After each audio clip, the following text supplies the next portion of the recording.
클릭해 주셔서 감사합니다. 여러분, 은파입니다. 오늘 컨텐츠는 넷플릭스에 올라와 있는 전지적 독자 시점이라고 하는 작품을 가져왔고요. 이 컨텐츠와 묶어가지고 저는 파일을 현재 기축통화인 달러의 화폐 개혁 버전이라고 생각을 하고 있기 때문에 금융사적으로 전 세계적으로 있었던 대표적인 화폐 개혁들의 사례들을 같이 살펴보면서 이번 달러의 화폐 개혁은 어느 정도 수준에서 어떤 방식으로 이루어질지에 대해서 조금 가늠해보는 그런 내용으로 준비를 해봤습니다. 제가 우연찮게 이 작품을 보고 이제 자료들을 준비하고 있는 찰나 이 카페에서도 다 함께 파이팅님이 이걸 올려주셨더라고요. 제가 생각하고 있는 동일한 부분을 이렇게 캡처해가지고 이렇게 정리해서 올려주셨더라고요. 그래서 안목이 있으시구나. 이 다함께 파이팅님은 이 작품 외에도 다른 것들도 올려주셨는데 잘 찾으시는 것 같아요. 아 그리고 이 산타 미디어 방 안에 다함께 파이팅님 외에도 다른 분들도 이제 같이 찾아주고 계셔가지고 컨텐츠가 꽤 모여 있더라고요. 그래서 다음이나 다다음 영상쯤에 한번 묶어가지고 컨텐츠로 만들어 보도록 하겠습니다. 다함께 파이팅님 감사합니다. 이 전지적 독자 시점이라고 하는 작품은 엄청 유명한 작품이에요. 이게 2018년도에 소설로 먼저 나왔고 20년도부터 이제 웹툰 만화로 또 연재가 되기 시작한 작품인데 이 팬덤층이 엄청 두터운, 그러니까 이 웹툰 바닥에서는 완전 탑 티어에 속하는 그런 작품이거든요. 원작 소설이랑 이제 웹툰까지 본 유튜버가 리뷰를 했는데 댓글이 2,000개가 넘게 달렸는데 다 욕이에요. 그래서 욕을 엄청나게 먹었어요. 이거 보면 뭐 성공한 원작을 훼손한 것 치고 잘 되는 거 못 봤다. 뭐 어쩌고저쩌고 하면서 뭐 잘못 건드렸다 이런 얘기고 내 예상이 맞았구나. 그러니까 시리즈물도 아니고 영화 한 편으로 저 긴 분량을 짧게 영화한다는 것이 애초에 말이 안 되긴 했다. 그러니까 좀 무리수를 둔 거죠. 이것도 비슷한 내용이고 제가 댓글 중에서 그래도 순한 맛 댓글들만 이렇게 가져온 거예요. 근데 욕을 엄청나게 먹었다는 거죠. 그러니까 그 팬덤층을 형성했다라는 것은 그 이 전지적 독자 시점 원작이 가지고 있는 게 깊고 안정적인 세계관이 있단 말이죠. 근데 그거를 설정을 이렇게 영화 감독 마음대로 조금 바꿨고 캐릭터 해석에 있어서도 제한된 부분이 너무 많고 좀 이상하게 바뀐 부분도 많고 해가지고 욕을 진짜 많이 먹은 작품입니다. 그럼에도 불구하고 이제 우리에게는 취할 메시지가 있다고 판단이 들어서 가져왔으니까요. 한번 보도록 할게요. 이 이야기가 이 전지적 독자 시점이라는 이야기가 어떻게 시작되는지 그냥 개략적인 흐름을 말씀드리면 주인공이라고 하는 김 독자가 있어요. 김 독자가 주인공인데 한 평범한 독자만 알고 있는 소설의 세계가 현실이 된다. 그 소설이 뭐냐면 요 멸살법이라고 하는 소설이에요.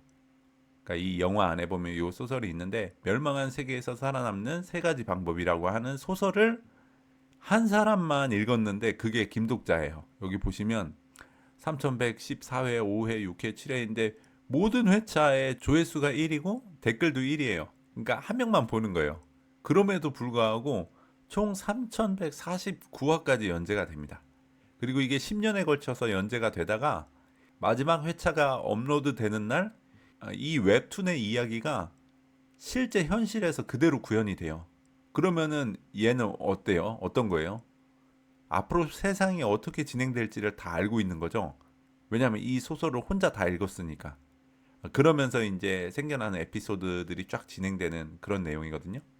근데 요게 또 공교롭게 이게 3.14 뭐 어거지로 갖다 붙이자면 어쨌든 3.14고 이 내용에 보면 이 신적인 존재들이 등장하거든요. 성좌라고 하는 개념하고 그 다음에 배후성 뭐 이런 그러니까 별이에요. 또 그 신적인 존재들이 별자리하고 관련이 되어 있고 그 배후성들이 이제 특정 사람들을 설정을 하고 후원을 하는 개념이 있는데 거기서도 이 별자리 특성들을 적용하면서 하는 것이 이게 뭔가 담겨 있는 작품이긴 하구나 그런 생각이 들더라고요. 그리고 이 저자 아이디 보면 TLS 123이잖아요.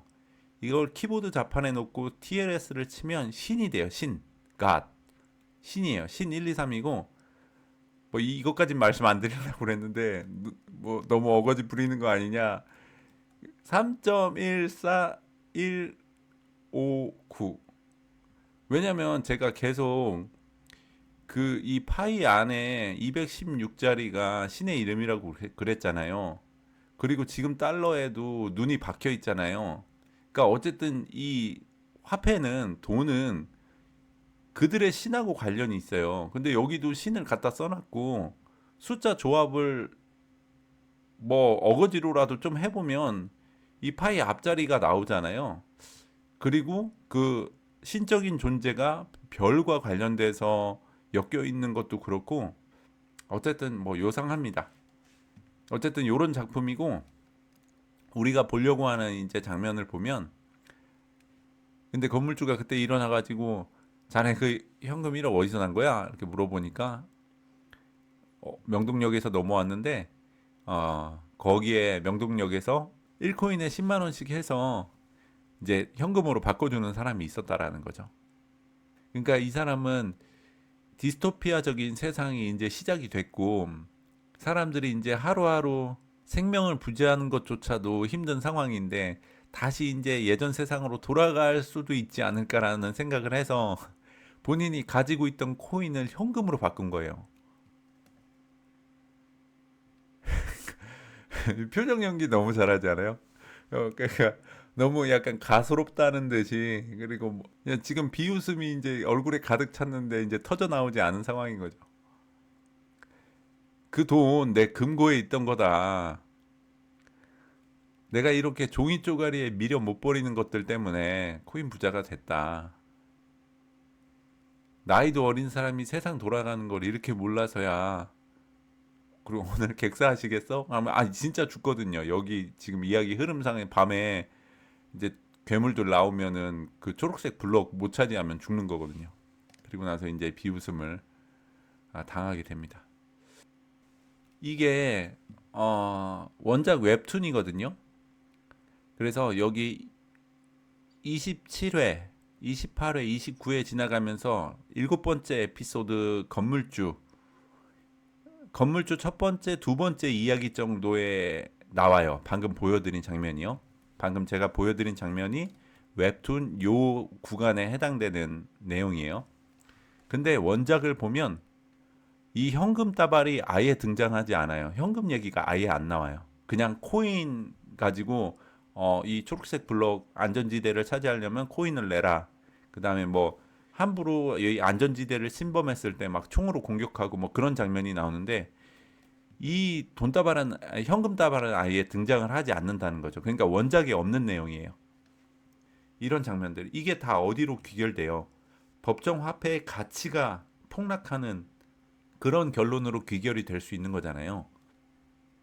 아마 기억으로는 900원대에도 샀었던 것 같아요. 1.5리터 PT 콜라 900원대에도 샀던 것 같은데 뭐 넉넉하게 1,100원 정도로 잡았어요. 근데 지금 저희 집 앞에 편의점 가면은 4,000원이거든요. 1.5리터 콜라요. 그러니까 콜라가 변했나요? 이 4,000원이 다시 내려갈 수 있나요? 지금 편의점에서 4,000원 줘야 콜라를 사는데 저는 콜라를 그래도 자주 그러니까 부모님이 걱정을 많이 하시는데 저는 콜라를 자주 먹으니까 콜라가 더 싸지면 좋잖아요. 근데 지금 4,000원까지 올라온 콜라가 금액이 3,700원, 3,300원, 3,000원, 2,500원 이렇게 다시 내려갈 수가 있나요? 이거는 거의 불가능에 가까워요. 왜 그렇죠? 법정화폐는 소각이라는 개념이 없어요. 그러니까 각 국가들이 인플레이션이 너무 심해질 때 금리를 인상하거나 통화량을 조절하긴 하는데 그게 소각의 개념이라고 볼 수는 없죠. 그거는 계속 진행되는 인플레이션의 속도를 늦추는 정도의 효과만 있을 뿐이지 이 콜라의 가격을 다시 내려가게 할 수 없다고요.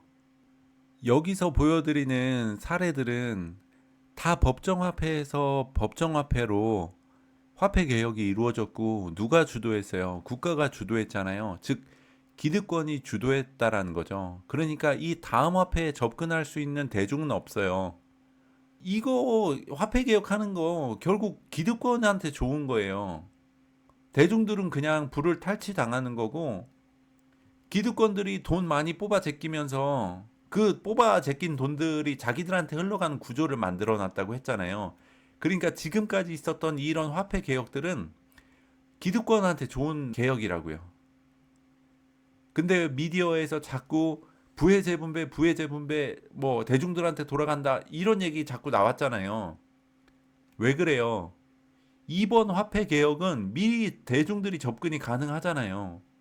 기회만 제대로 잡았다면, 세상의 흐름을 제대로 읽어냈다면 대중들한테 기가 막힌 기회가 온 거라는 거죠.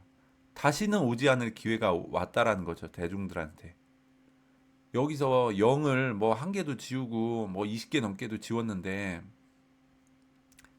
0이 몇 개나 지워질 것 같으세요, 여러분? 달러를 화폐 개혁한 게 파이라고 하면 여기도 눈 박혀 있고 여기도 여기 눈이 신이잖아요. 여기도 신의 이름이 들어가 있잖아요. 그러니까 이렇게 갈 거예요. 이렇게 갈 겁니다. 그러면은 뭐 0을 막 몇 개씩 지워내는데 요번에 0을 몇 개나 지울 것 같은지 이거는 무조건 기득권이 이기는 게임이에요. 이거는 무조건 기득권한테 유리한 화폐 개혁이라고요. 근데 요번에는 대중들한테도 기회가 있다고요. 우리는 그 기회를 잡은 거고요. 어, 넷플릭스에 며칠 전에 이제 런칭된 대홍수라는 작품이고 이거는 산타의 아젠다가 엄청 들어가 있는 작품이에요. 근데 거기에 어떤 장면이 나오냐면 소행성 충돌이요? 아니 그걸 어떻게 모를 수가 있어요? 하는데 알고 있었대요. 막을 수 없으니까 말을 안 한 거지. 요번에도 말은 안 할 거예요. 뭐 막을 수 없어서 말 안 하는 게 아니고 본인들이 계획한 거기 때문에 진행해야 돼서 말을 안 할 거예요. 대공황 때도 말하지 않았고 IMF 때도 말하지 않았어요. 말하지 않을 거지만 분명히 올 겁니다. 산타들이 말하지 않고 우리에게 닥치게 될 금융 시스템의 소행성 충돌을 저는 파이로 대비를 하고 있습니다. 저는 정확하게 흐름을 읽었다고 생각하고 그 부의 재분배의 수혜를 가장 많이 받을 수 있을 거라고 생각합니다. 현 시점에 제 영상을 보고 있으신 분들은 다가올 부의 재분배에 제대로 올라타 있는 중이라는 확신을 잃지 않으셨으면 좋겠습니다. 자, 그럼 오늘 영상은 여기까지고요. 다음 영상으로 또 찾아뵙겠습니다. 시청해 주셔서 감사합니다.